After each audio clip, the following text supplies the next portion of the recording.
Então, vocês estão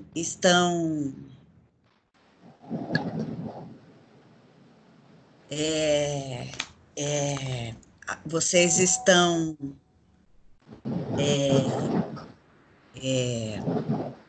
estudando que série? Nós somos acadêmicos do primeiro ano, professora, do curso de Legal. Geografia. No nosso grupo, praticamente todos são da licenciatura. Aí nós temos a Ana Júlia, que faz parte do nosso grupo, que é do bacharelado, mas que estamos já convencendo ela ano que vem transferir para o curso de licenciatura também. Entendi. A gente queria que você fizesse assim uma breve apresentação. Eu vi que seu currículo Lattes assim é de uma grande extensão, serve de inspiração para nós que queremos ser futuros professores, profissionais na área de educação. E ali a gente viu ali está a sua história, né, como professora, como educadora, e ficamos assim até assustados assim com o tanto que você já realizou e contribuiu para a educação aqui no nosso estado. Eu queria que você comentasse um pouco dessa sua experiência antes da gente iniciar com as perguntas em si. Tá, então, eu sou nascida em Cuiabá, na Chapada dos Guimarães, né? Que na verdade fica a 60 quilômetros daqui, de Cuiabá, né? E aí eu vim estudar, com 17 anos eu vim estudar aqui, fazer faculdade de psicologia. Na faculdade de psicologia, eu desenvolvi alguns trabalhos com a questão de comunidades e principalmente tentando entender as questões de gênero, porque quando eu estava, acho que no segundo, no terceiro ano, o Papa visitou Campo Grande, o João Paulo. E Campo Grande era uma das capitais recorde em separações. E aquilo era meio que negativo para a Igreja Católica. E a gente estava estudando esse fenômeno, né, das separações. Eram muitos casamentos, mas muitos casamentos curtos, né? Aí, em seguida, eu terminei a faculdade de psicologia, fui trabalhar num hospital em Aquidauana e encontrei com os índios. Os índios levavam, né, as mulheres para fazerem os pré-natais. Eram mulheres jovens, mulheres com mais idade, mulheres assim, na faixa etária, tanto jovens quanto mais maduras. E eu já estava, quando eu terminei a faculdade, em seguida eu fiz a seleção do mestrado. No mestrado, eu não ia trabalhar com povos indígenas, ia trabalhar com as questões da educação por meio dos mitos, numa perspectiva dialética, né? Porque o mito, ele vai guardando um pouco também da história, né? De uma cultura, de um grupo e tudo mais. E eu não conseguia desenvolver a pesquisa de jeito nenhum, porque eu já estava muito envolvida lá com as mulheres indígenas, e quando eu ia fazer a pesquisa na escola, sempre aparecia as questões de saúde.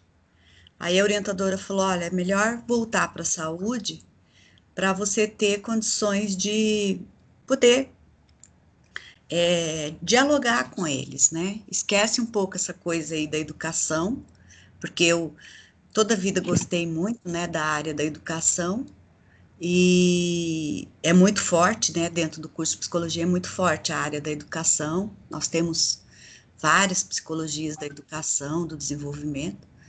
Aí nisso eu acabei desenvolvendo trabalho também com as mulheres indígenas, com a questão da AIDS. Em seguida, quando eu terminei o mestrado, eu fui convidada, né, pelos professores indígenas Caduel para fazer algumas oficinas lá com eles, e era uma etnia muito diferente, né, do Terena, e aí eu fui estudar os Caduel. Tem uma série de marcadores diferenciados, né, a língua é dividida em gênero, né, tem as questões de pintura, tem a relação com o corpo, e eu fui trabalhar com eles as questões também da AIDS, e sempre é assim, voltado educação e saúde. Saúde, educação, território, muito pouco, né? Mas a relação que eles têm, por exemplo, em relação à AIDS, tem muitos que deixam, né, os territórios, tem casos na literatura de indígenas que vinham a óbito naquela época, final da década de 90, com 29 dias, 28 dias, muito rápido, diferente do que hoje a gente vê, né? Porque também eles têm uma relação com a terra de mãe, né? De natureza. Então, por exemplo, o Terena, ele se chama Poqué, gente da terra, ele se autodenomina, né? Se auto-identifica. Então, ele tem uma relação muito profunda com a terra, com o território, com a natureza, com os movimentos, com os rios, né? Então, eu sempre fui trabalhando com as noções de educação, saúde e cultura, com ênfase bastante nas questões de gênero e sexualidade, logicamente atenta, né, às demandas, por exemplo, da relação com o território e com a natureza, né? Porque a natureza, o índio ele não se desloca, por exemplo, para fazer por exemplo, para agredir a natureza, como às vezes a gente é capaz de fazer em relação a uma construção, né? A derrubar árvores, né? Árvores milenárias, né? Nós temos árvores milenárias no nosso estado, né? Mas tem uma parte muito grande sendo devastada, né? Então, as populações, elas clamam, né, por essa preservação da mãe natureza como preservação da vida.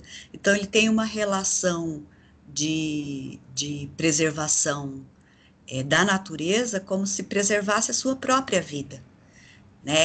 É um respeito, há toda uma reverência, né? Os rituais, por exemplo, de passagens, tanto no Terena, quanto no Caduel, no Guató, nos Aticuns, estão muito vinculados com as colheitas, né, com os processos vivenciados, por exemplo, na agricultura, né? Então, todos esses códigos culturais, se nós dessemos um pouquinho mais de atenção, talvez nós não teríamos uma natureza com com tanto solo degradado, né? Porque tem todo um cuidado de manejo mesmo, né? Das roças.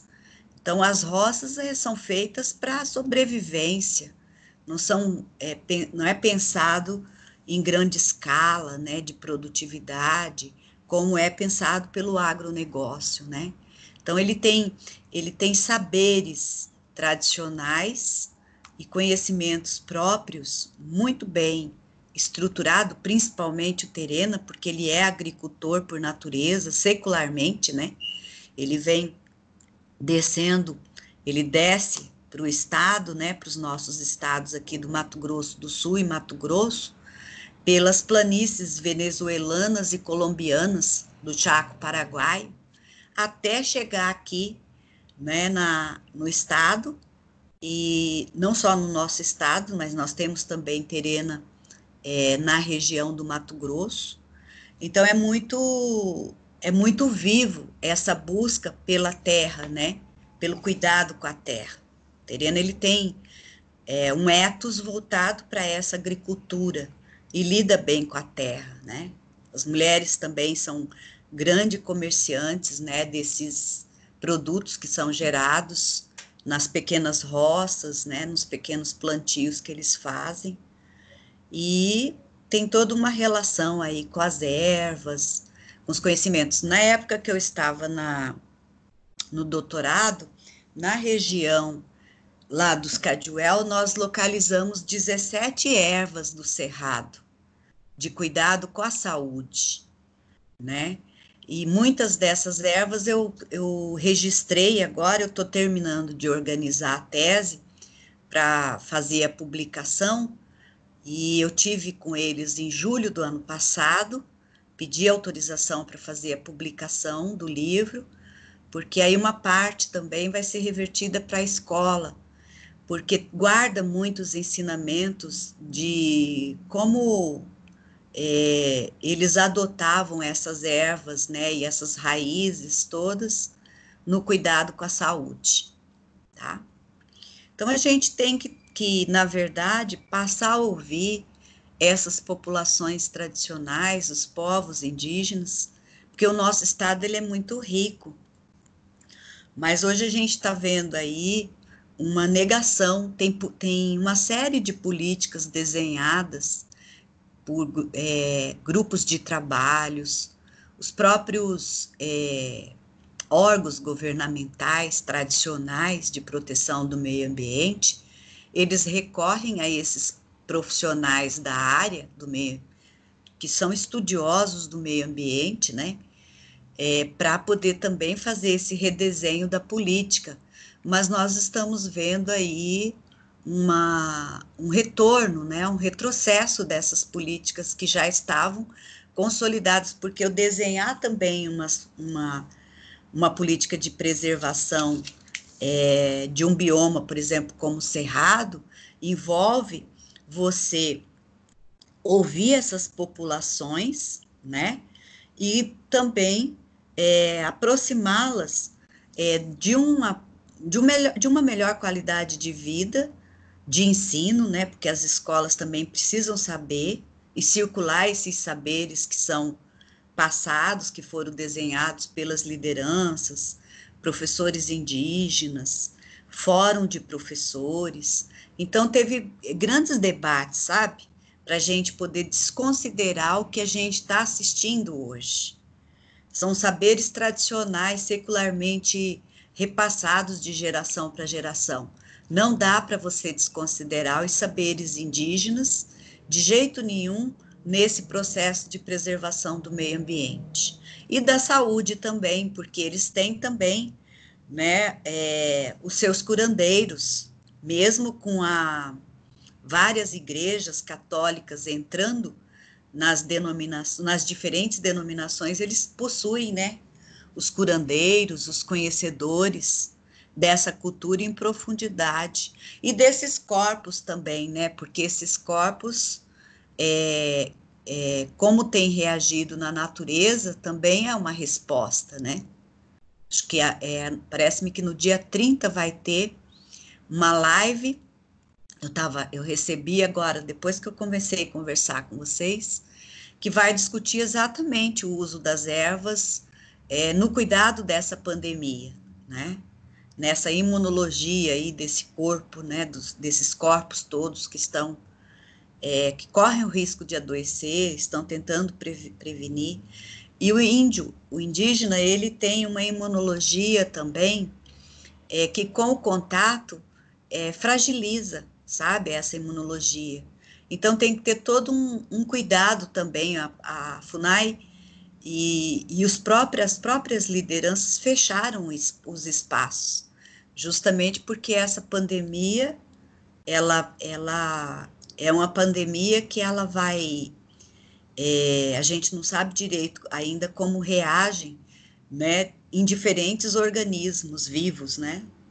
Então, tem pessoas que têm sintomas bem frágeis, né, bem leves, e outros têm sintomas mais graves, né, se acirra mais, tá?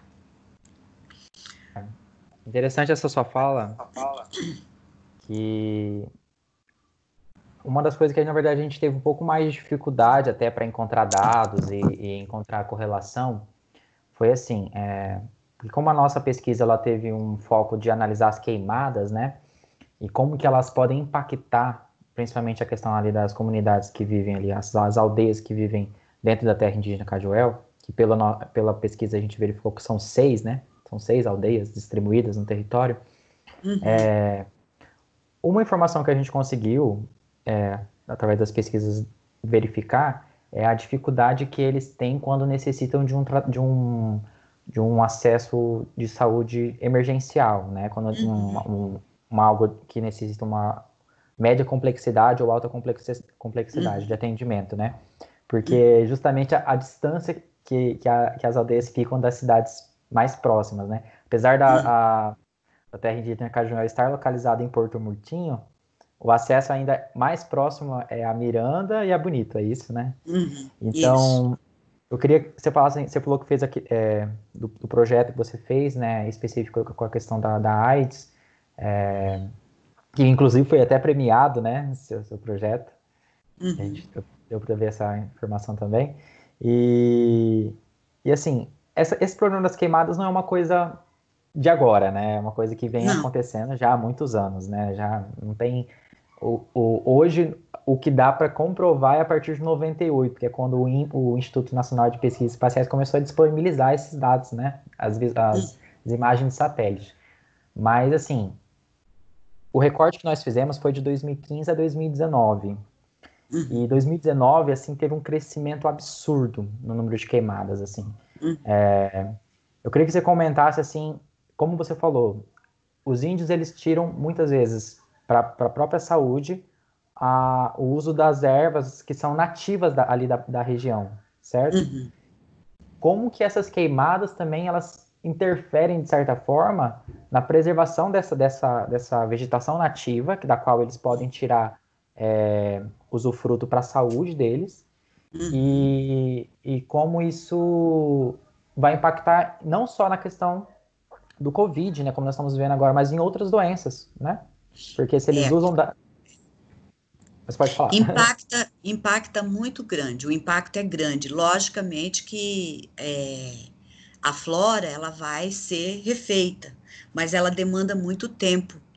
Tem, por exemplo, alguns tipos, algumas espécies, por exemplo, que eles plantam para as próximas gerações, porque eles sabem que eles não vão colher, né? Então, acometendo, por exemplo, uma espécie dessa, obviamente, o fato dessa espécie não ser e nem estar no cotidiano dessas crianças e jovens convivendo com esses idosos que detêm essas receitas a partir desse cuidado dessas ervas, né? A partir das, das é, da farmácia da floresta, quer dizer, ele vai cair, pode cair no esquecimento, né? Então, isso é muito vivo para eles hoje. Eles dão muito valor a essa transmissão desse conhecimento, porque sabe, né, que logicamente quem vai levar essa tradição de fazer tanta preservação do meio ambiente quanto dessas espécies, dessas diferentes espécies que eles cultivam, são as crianças e os jovens, né? Então, o que eles fazem? Por exemplo, dentro da escola, eles estão procurando estabelecer muito contato com os conhecimentos tradicionais. E aí tem momentos que levam, por exemplo, os idosos, as mães, os pais, para repassar esses conhecimentos para as crianças. Mas diante, por exemplo, de uma queimada, demanda o quê? Tempo para essas espécies reflorarem de novo, renascerem, né, ganharem o seu lugar. Logicamente que vem, mas demanda muito tempo e às vezes pode ser, por exemplo, que eu tenho ali um idoso com 80 anos que não sobreviva mais que 20, né? Então, assim, o que a gente faz muito, né? Trabalha em articulação no currículo escolar, Eu tenho, por exemplo, um aluno na pedagogia que ele vai estudar a montaria do cavalo, porque muitos jovens não estavam querendo mais participar, né, das montarias, e o cavalo sempre foi muito presente na vida deles, né, e eu descobri isso ainda assim, por acaso com ele, ele é o único Cadwell da pedagogia, e ele, o pai dele monta cavalo, ele foi criado montando também, porque tem todo um trabalho que é desenvolvido dentro do território com auxílio do cavalo, né, com o trabalho do cavalo. E aí ele vai investigar isso, como que os pais ensinam os meninos a montaria do cavalo, a doma, o cuidado, né, a relação estabelecida com o cavalo, porque eles são conhecidos como povos cavalheiros, e mulheres são conhecidas como as grandes artesãs, né, porque elas fazem aquelas cerâmicas com recortes geométricos muito bonitos, né? Então, esse conteúdo, esses saberes tradicionais, eles procuram já desde o início dos anos 2000, quando foi desenvolvido um ensino médio voltado para os Cadwell e os Quiniquinal residiram muitos anos lá com eles, né?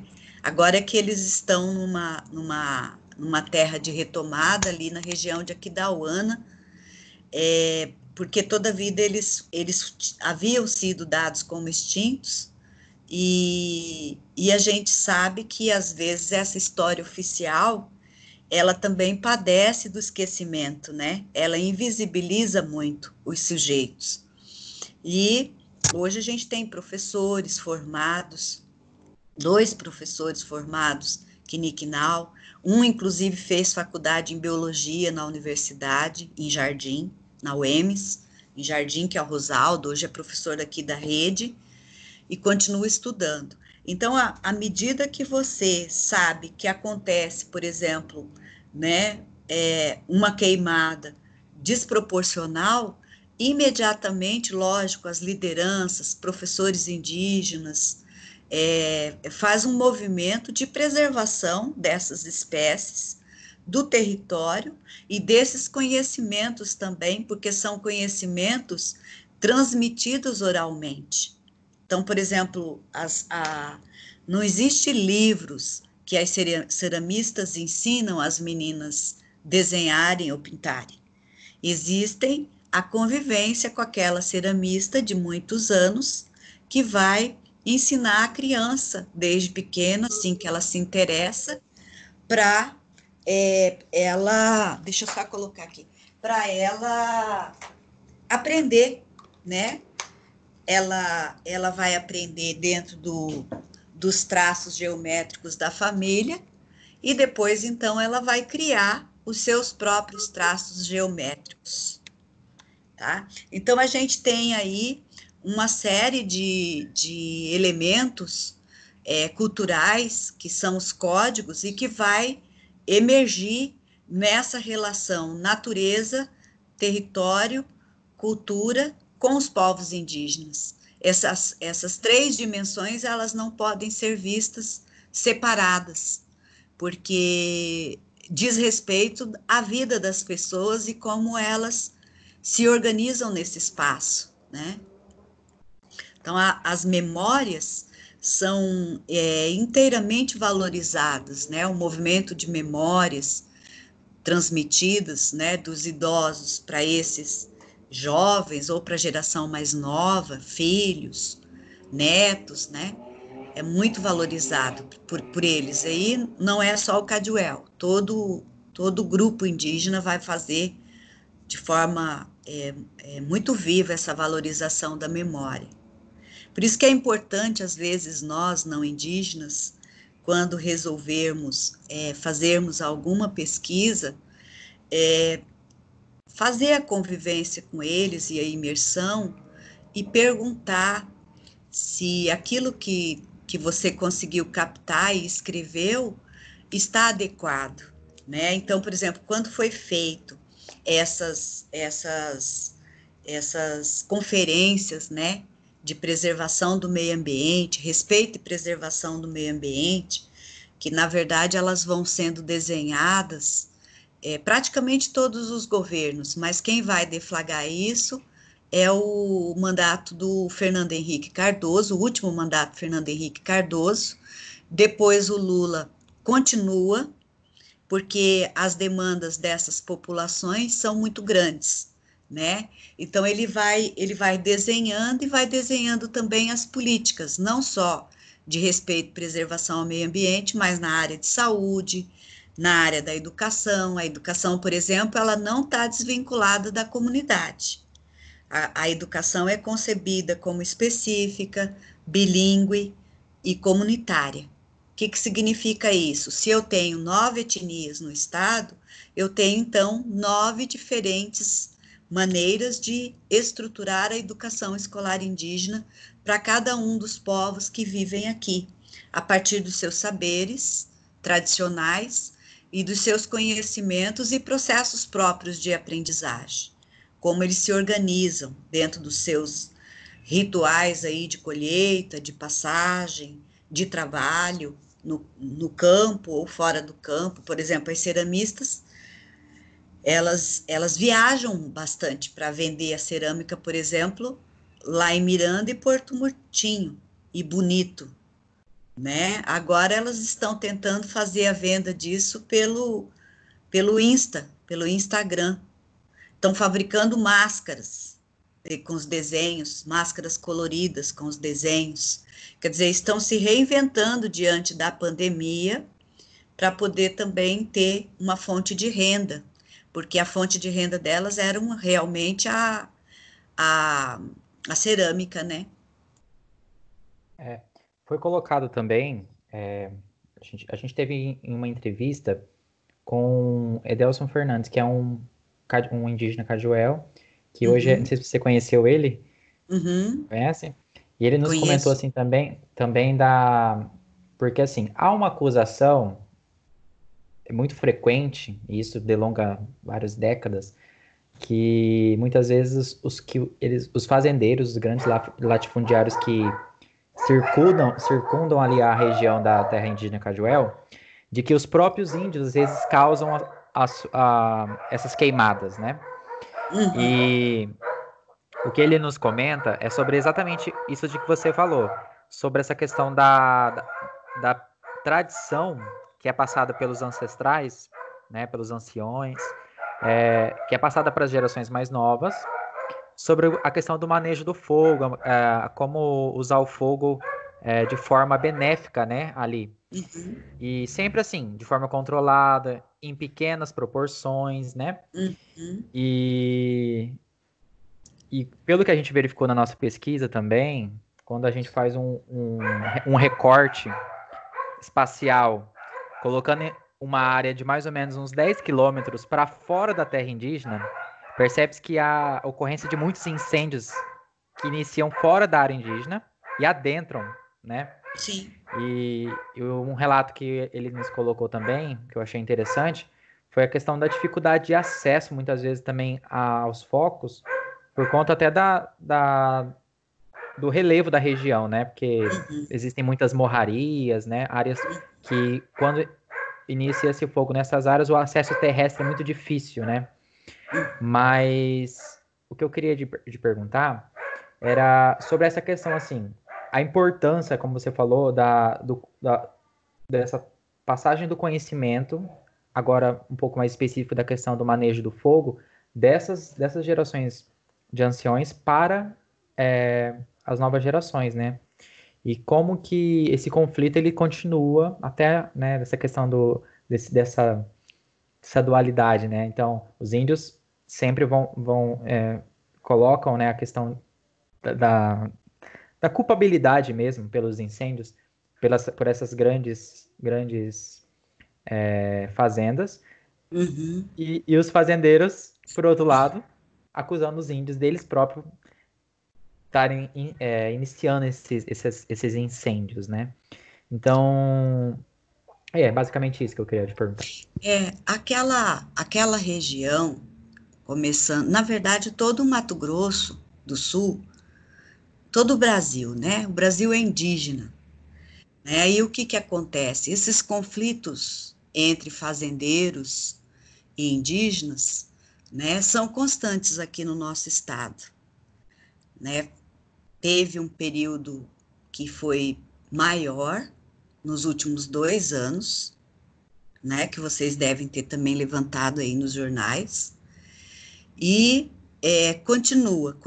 Então, assim, tem muitos focos de incêndio que chegam nas terras indígenas que são focos criminosos. Eles falam muito isso. Isso é tanto falado pelos mais jovens quanto pelos mais velhos. Eu convivi com a Dona Rosa, lá da região do Limão Verde. Dona Rosa faleceu com mais de 100 anos. Eu conheci ela já com 95 anos. Convivi bastante, porque quem me levou mesmo para a questão indígena foram as mulheres indígenas Terena, da região ali de Aquidauana. E a avó Rosa, ela sempre dizia assim, olha, a gente precisa passar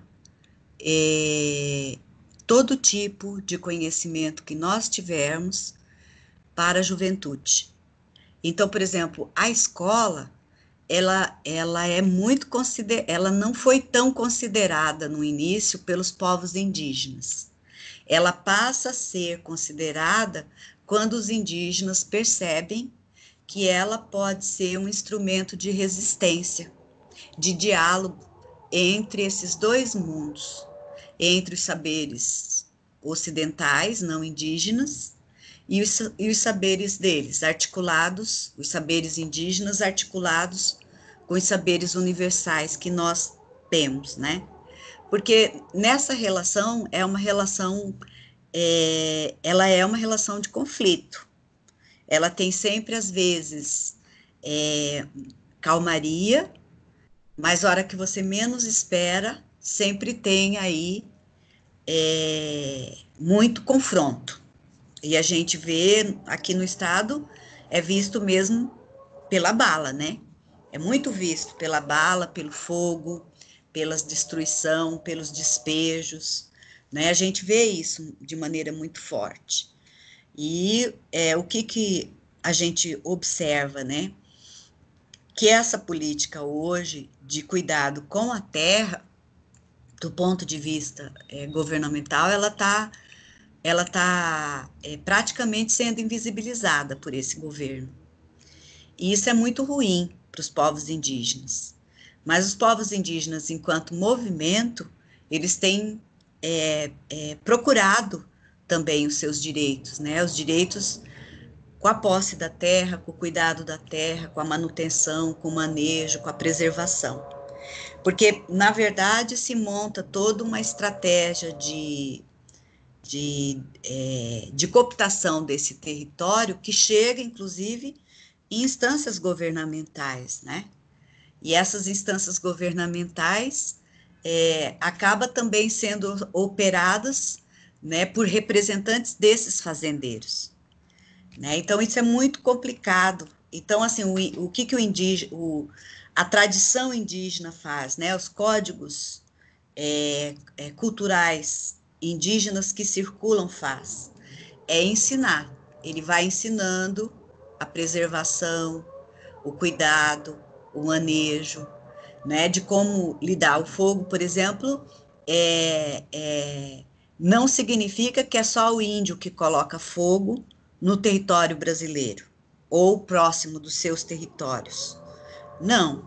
Inclusive dizem que essa tradição é do índio, mas o índio ele na verdade ele vai fazer isso com uma certa sabedoria e de cuidado, né? Ele não vai fazendo aleatoriamente.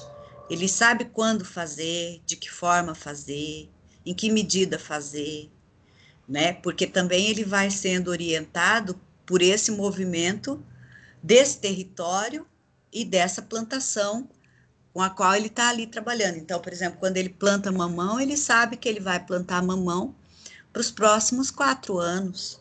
Quando ele planta banana, ele planta para os próximos 25 anos. Quer dizer, vai só renovando aquela plantação, porque é uma plantação de sobrevivência. Quer dizer, qual que é o interesse dele de colocar fogo numa região, num pedaço de terra que dá para ele a sobrevivência? E um fogo desmedido, um fogo que vai, na verdade, destruir casa, pertences, né? Todo o trabalho dele. Acho que nenhuma, né? Então, o índio ele guarda uma sabedoria grande, né, de lidar com essa terra, que é muito diferenciado dessa lógica do agronegócio, né? Eles fazem, inclusive, uma crítica que o agro é tech. Não, o agro não é tech para eles, né? Eles fazem uma crítica grande a isso, principalmente os terena, que lidam diretamente com a terra, né?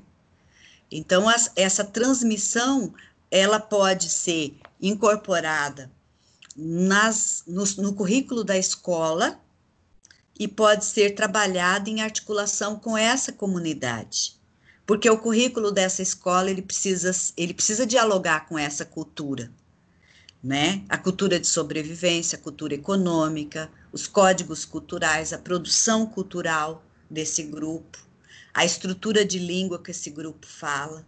Então, esse currículo, ele não pode ser um currículo morto, estático, nem um currículo que é desenvolvido numa escola qualquer para ser implementado naquela escola. Não vai funcionar, não vai ter sentido, tá? Isso a gente já tem várias pesquisas, não só com os povos aqui do Pantanal, mas os povos também da região da Amazônia. A Amazônia tem eu posso passar para você um material que foi produzido pelo ISA. O ISA fez um levantamento da Amazônia Legal. Os maiores focos de incêndio ocorreu no ano de 2019. Por que será? Né? O que estava sendo autorizado? Né? Então, os relatos, eu posso mandar depois aí no WhatsApp da Thaís, o link, porque é uma revista respeitadíssima que publicou o trabalho do professor, tá? O professor, ele fez todo um mapeamento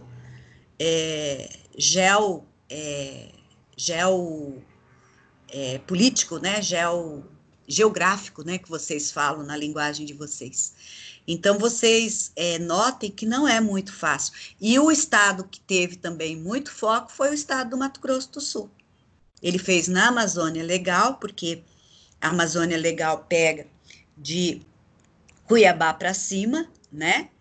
Nós estamos fora da Amazônia Legal, mas nós temos um grupo grande, a segunda maior população indígena do país. E os territórios indígenas foram, né, um dos mais atacados.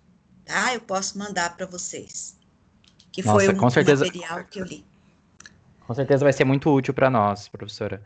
E então, existem legislações, né, que tentam proteger, né, tentam dar uma certa, como posso dizer assim, proteção mesmo jurídica para a terra. A terra indígena de Cajuel, pelo que a gente apurou também, ela é a única que é considerada regularizada, né, que ela já passou por todos aqueles processos da FUNAI, né, de regularização. E mesmo com essa regularização, que aconteceu em 84, em 2006 a FUNAI, né, teve que publicar uma instrução normativa que tentou mediar os conflitos com os grandes latifundiários da região por conta da questão de muita parte do rebanho adentrar a terra Cajuel e ter que ser necessário fazer um acordo ali, né? Então, nessa instrução normativa fala-se de um termo de compromisso em que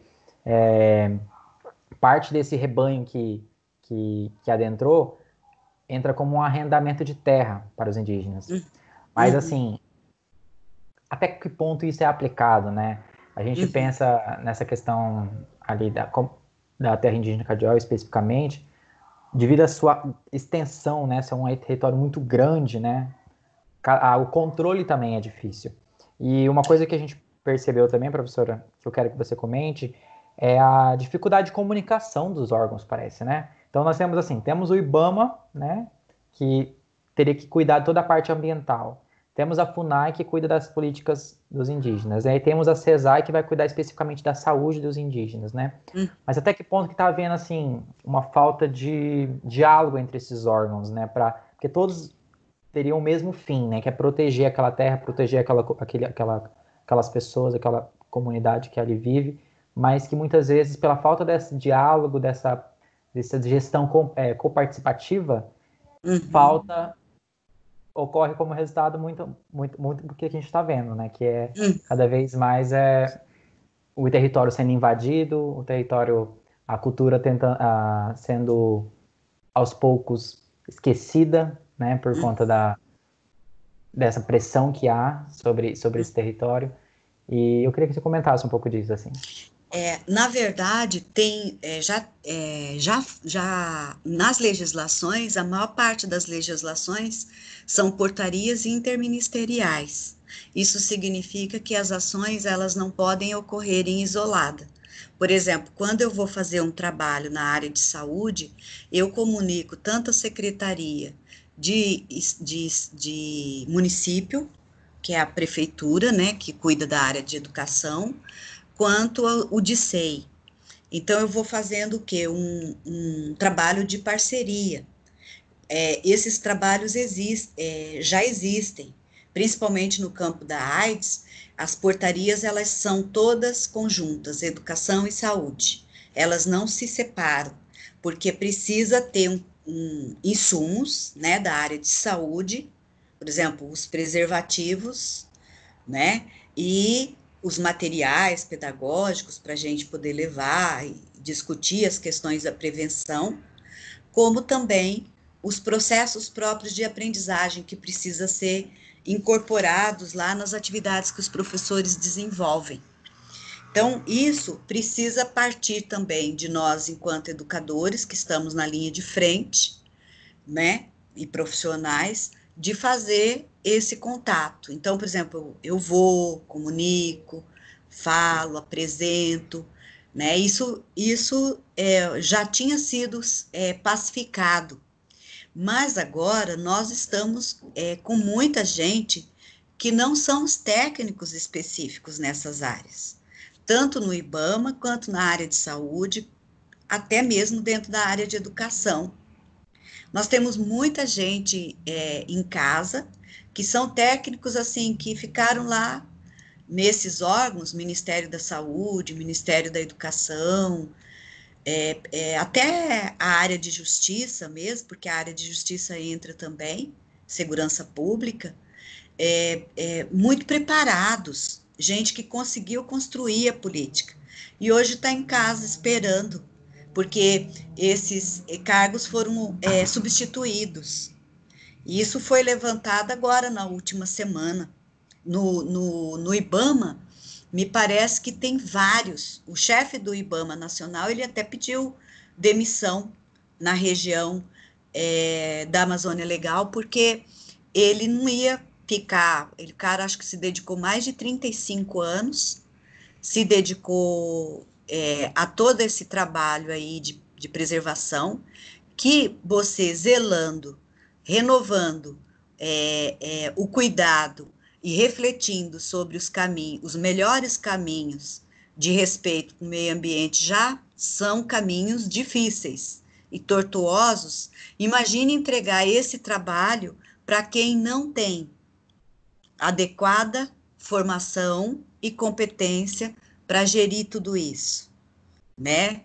Porque aí vai ficar numa perspectiva do político em detrimento do técnico. Não, quem tem competência para discutir as questões ambientais, as questões de saúde, são os técnicos da área, né? Então, o governo ele vai precisar ter essa humildade, fazer essa leitura, né? Porque senão vai continuar desestruturando os serviços que já estavam há muitos anos estruturados, né? Tem as brigadas de fogo que atendem os territórios, né? Mas essas brigadas de fogo, elas funcionam por 8 meses, 12 meses, e sempre com pessoas convocadas, não tem um concurso efetivo. São prestadores de serviço, né? Quer dizer, a área de terceirização, ela vai crescer muito, né, no país agora, né? Porque concurso mesmo a gente não vê. E é uma área de extrema necessidade que exigiria de quem reside no local, conhece o local, tem sabedoria sobre aquele espaço geográfico para atuar, né? Então, é uma situação que vai ter que ter aí, né, um exercício de humildade, né? Porque não basta você ser só político e já ocupar uma cadeira. Você tem que ocupar a cadeira e ter, pelo menos, se você não sabe, pelo menos procurar saber, né? Com gente que sabe. Esse que é o problema, né?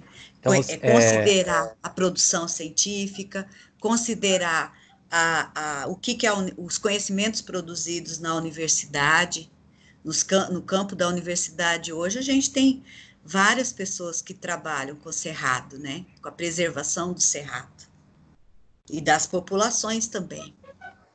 então, a gente nem tentou adentrar muito nessa discussão política, mas assim, não aprofundamos tanto a questão dos fatores climáticos, né? Mas se a gente criar como uma discussão mesmo, essa transição de gestão que ocorreu de 2018 para 2019, né? Que talvez, pela sua fala, pode ter aberto uma fragilidade nos órgãos, né? Nos órgãos políticos que fazem essa gestão, que faziam uma gestão integrada, né?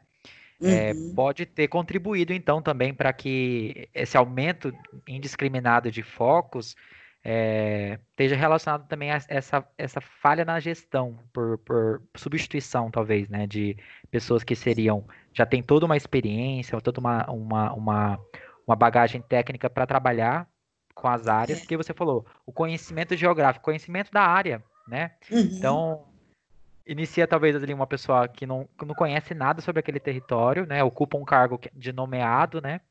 E muitas vezes não vai conseguir direcionar as políticas públicas para que sejam feitas, né? Conforme o conhecimento que já tinha se adquirido, né?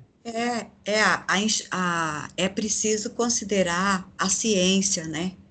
Hoje nós produzimos muito conhecimento, a Universidade Federal do Mato Grosso, a própria UEMS, a UFMS, todas instituições públicas que produzem muito conhecimento na área de preservação e respeito do meio ambiente.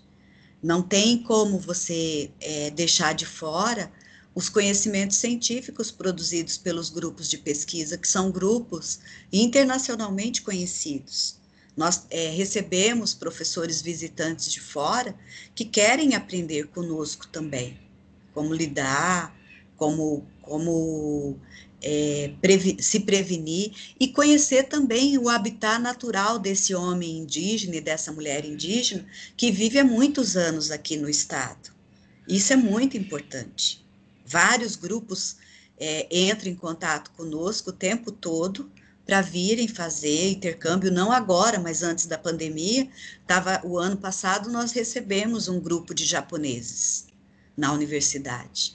Tá? Então, assim, o mundo inteiro olha os biomas, tanto o bioma do Cerrado, né, quanto o bioma da Amazônia Legal, os diferentes biomas que nós temos.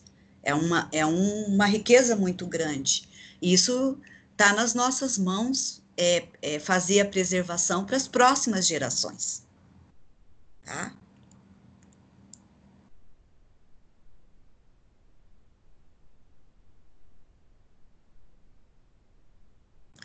Eu não estou escutando, cortou.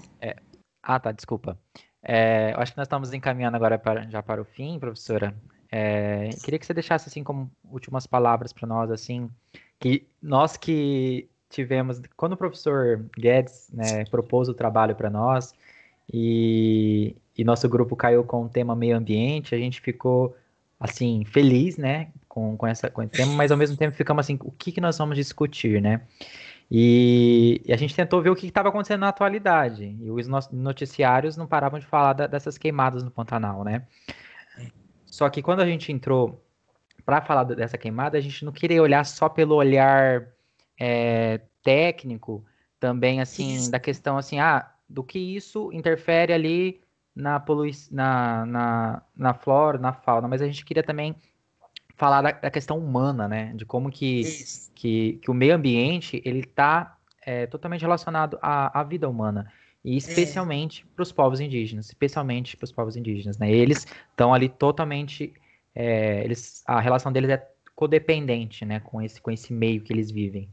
E então, assim, foi o que nos chamou a atenção quando a gente apresentou a proposta pro professor, o professor gostou muito.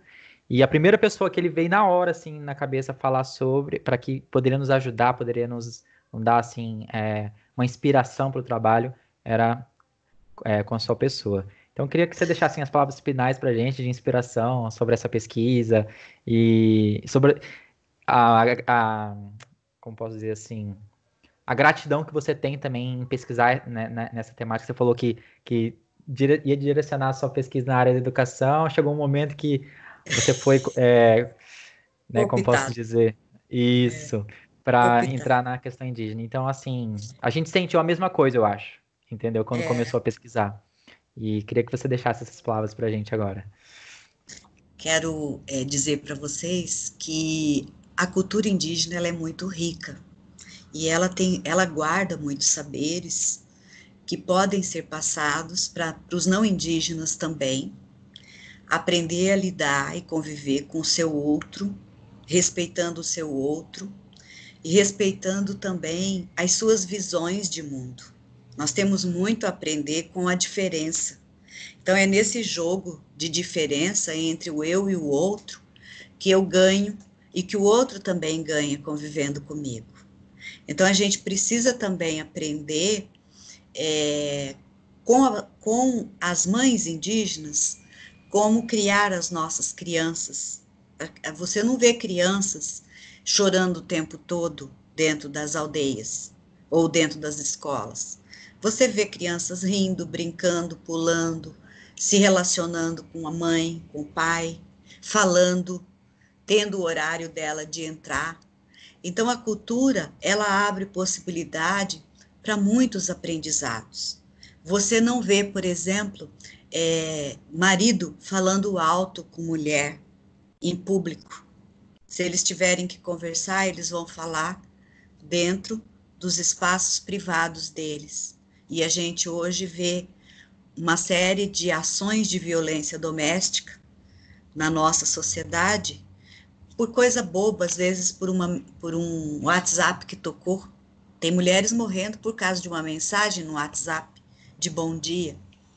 Então, as populações indígenas, de modo geral, homens e mulheres, têm muito a nos ensinar. Nós precisamos nos abrir, né, para conviver com eles, eles nos receberem, nós recebê-los também, principalmente na universidade. Se vocês tiverem oportunidade de conviver com os acadêmicos indígenas, vivam. Eu acho que na turma de vocês tem o Genilson. Genilton. Genilson é meu amigo, meu amigão.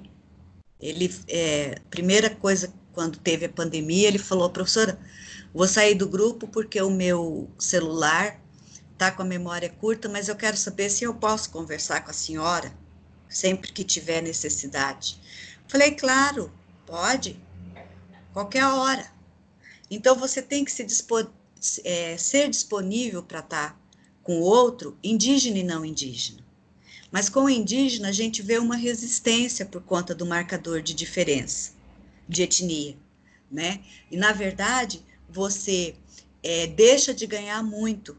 O Genilson, ele é quiniquinal, ele é um cacique, ele tem uma sabedoria de etos muito grande. Então, se vocês puderem, assim como o Edelso que vocês entrevistaram é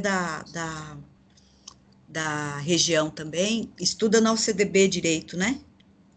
O Edelso. Então, viajou comigo ano passado, eu fui com ele para lá, para o território. Então, assim, se vocês tiverem oportunidade de conviver, convivam, não percam oportunidade, se vocês tiverem em mãos algum texto de algum pesquisador, indígena e não indígena, que fale da cultura indígena do Estado e de fora do Estado, leiam, porque com certeza esses autores vão trazer muito dos saberes tradicionais e das tradições que a gente tanto fala aqui, que atravessam o meio ambiente, atravessa a cultura e atravessam as visões de mundo deles. Tá? Essas visões de mundo que nós temos que aprender nessa relação social que a gente estabelece. É aprender, respeitar, compartilhar. Eu tenho 4 irmãos, vou contar só essa história para encerrar. Tenho 4 irmãos, e os meus irmãos são todos casados. Então, quando eles falam um pouquinho alto com as mulheres deles, eu falo, olha, o indígena, ele não fala assim com as mulheres deles. Se eu tiver um marido que fale alto com você desse jeito, eu mando ele a merda. Falei para eles. Porque eu nunca vi isso lá entre os indígenas. Eu vejo eles sempre falando baixinho no ouvido, chama, nunca vi. Entendeu? Então, você, por favor, fale melhor com a sua mulher, com as minhas cunhadas, né, eu falo. Por favor, não exponha a sua cunhada em público, a sua mulher em público, ela não precisa disso. Fale mais baixo, respeite a sua mulher. E são casamentos de 20, 25 anos. Por quê? Porque na nossa cultura a violência simbólica, né, e moral está naturalizada. Lá a gente vê muito esse respeito. Brigam, não estou dizendo que é um mar de rosas, não, brigam, mas tem espaços para brigar, para construir o diálogo, ou também para se separar, tá? Porque não é porque não está dando certo que vai ficar a vida inteira convivendo juntos sem dar certo. Então, assim, eu espero que eu tenha contribuído com vocês. O professor Walter também é um grande amigo. Eu já falei para ele que muitos dos trabalhos que eu estou orientando lá no mestrado eu vou chamá-lo para a banca. Ele é um estudioso da questão da geografia humana, é do meu grupo de pesquisa, né? Então, assim, eu espero que vocês possam realmente levar para a turma um pouco dessa conversa que a gente teve, essa agradável conversa que a gente teve. Podem divulgar no YouTube. Eu tentei trazer a Benilda, mas a Benilda estava bem atarefada, porque eu lembrei disso hoje. Também, se tiver outra oportunidade, quiserem, a gente pode combinar com ela. Tá? Ela é uma super design, sempre está na universidade. Estava trabalhando na coordenadoria de políticas dos povos indígenas do estado e é uma grande companheira aí de trabalho, tá? Então, muito obrigada, é isso. E sucesso na carreira de vocês e na formação de vocês na UEMS. Tá Obrigado, bom? professora. Eu acho que quero agradecer as suas palavras, quero agradecer a sua disponibilidade, né, em nos conceder essa entrevista e dizer que a gente se inspira muito, né, em estudiosos como você, como o professor Walter Guedes, e essa temática ela nunca se esgota, né? Então, Não. assim, a gente está encerrando uma disciplina agora, mas com certeza ao longo do curso nós vamos ter muitos momentos para voltar a discutir sobre isso. E foi um prazer. Não sei se a Thaís quer falar alguma coisa, encerrar. Desculpa, gente, o meu fone tinha dado problema aquela hora. Mas, professora, muito obrigada pela disponibilidade. A senhora foi gentil desde o nosso primeiro contato. Eu fiquei um pouco nervosa, mas, assim, foi uma entrevista Imagina. maravilhosa, assim, muito enriquecedor para a gente. Eu não tinha tanto contato, assim, com o tema, então, para mim, isso já esclareceu muita coisa. Aí eu morei aqui da UANA, fui na aldeia, não lembro se era Limão Verde ou Talanai, mas, assim, realmente lá você respira a cultura indígena, se você for lá. É. Você é Então, daqui, é algo... Thaís? Eu sou daqui, mas eu Você morei é daqui. lá para fazer minha primeira graduação. Legal. Mas é isso, professora, muito obrigada. Tá certo. Tá certo. Qualquer coisa que precisar aí, reordena, tira os nés, tá? E, Tá ótimo. e depois que Ótimo, tiver o professora. link, me passa para eu mandar para os meus alunos. Eles Tá falam que ótimo, eu então. fico inventando as coisas. Ok, professora. Tá, Muito um obrigado, beijão, tá? um Beijo. abraço. Tchau, Um abraço. tchau. Tchau, Tchau. tchau. Tchau, tchau.